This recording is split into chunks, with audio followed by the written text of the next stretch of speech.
in the spring. Contrary to popular belief, the Ukrainians were not winning relentlessly, which was reported in the news media. The exchange rate with the Russians was never good. Then they built a second army in the summertime that was designed to take the offensive against the Russians. That army was largely destroyed by the fall. And then they built a third army, which is now dying. And much of it has died in Bakhmut, along this 160-mile front in the north of the Donbass, the Donetsk Basin. Bakhmut has become probably one of the largest bloodbaths we've seen, certainly since the Battle of Shanghai in 1937. Now there are estimates of 250,000 dead Ukrainians. That's beyond what I had anticipated. I thought perhaps 200,000. I'm being told no, it's much higher. And it's again because of this overwhelming strike presence on the Russian side. The Russians have the advantage in the air, they have the advantage on the ground. And the Ukrainians can't compensate for that because they simply don't have the wherewithal. Whatever we send to them is being destroyed almost as soon as it shows up at the front. I mean, they've been sending these HIMARS systems, rocket artillery systems over there. The drones that fly over identify them, the artillery strikes them, and they're dead. And this goes on and on and on. I was just saying all this aid to Ukraine is at a debt to them. Yeah, absolutely. They'll be in debt for centuries. So. Well, they already are, and there's no chance of ever climbing out of it. I mean, this is the great tragedy. Ukraine as a nation has been destroyed. They started out, we think, with maybe 37 million, 37.5. Remember, if you go back into the early 90s, they had almost 90 million people living in Ukraine. When this war started, there were about 37.5 million. There were already 2 million Ukrainians working and living in the West. In other words, everywhere from London to Rome. Now add to that 10 plus million refugees.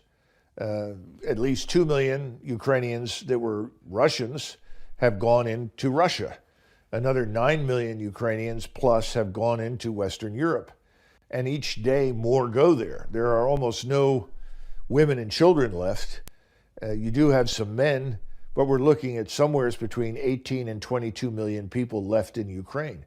And how many of those men are physically fit and capable of fighting? I don't know what that potential is, but it's way below what people estimated initially.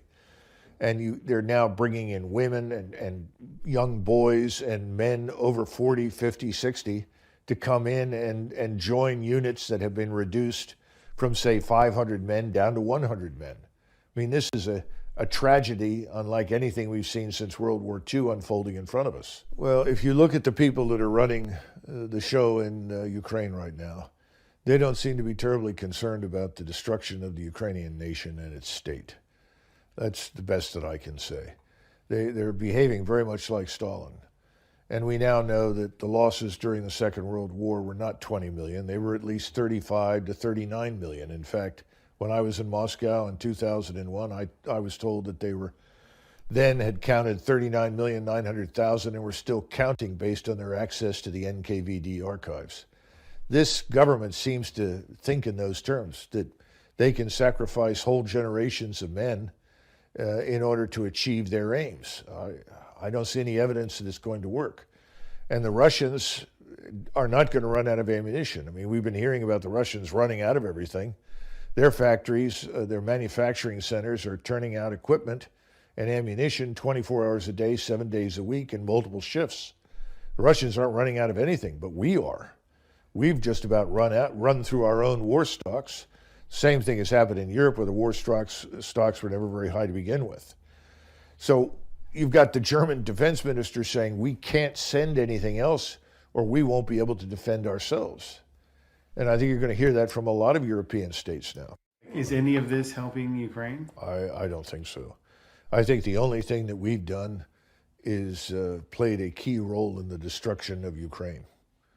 And from the very beginning, I had said to several people, Ukraine is to the Russians essentially what Mexico is to us.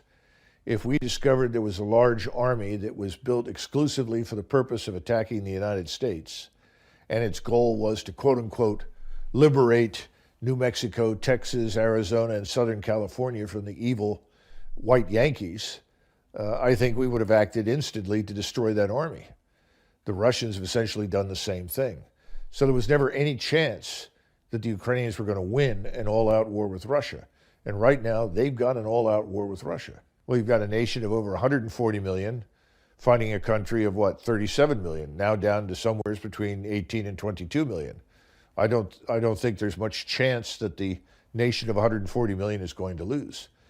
And then finally, the Russians are sitting on territory that has the resources, the manufacturing, the industry, the technical development that represents about 90% of Ukrainian gross national product. They already control it, and they're not going to leave it. So how does prolonging this war help Ukraine?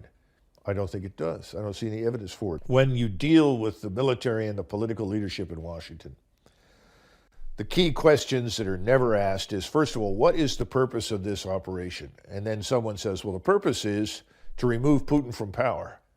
Well, that's a dumb idea because it's not going to happen. If that's your goal, that objective makes no sense. So give me another objective. Well, we want to hurt the Russians. Well, in what regard?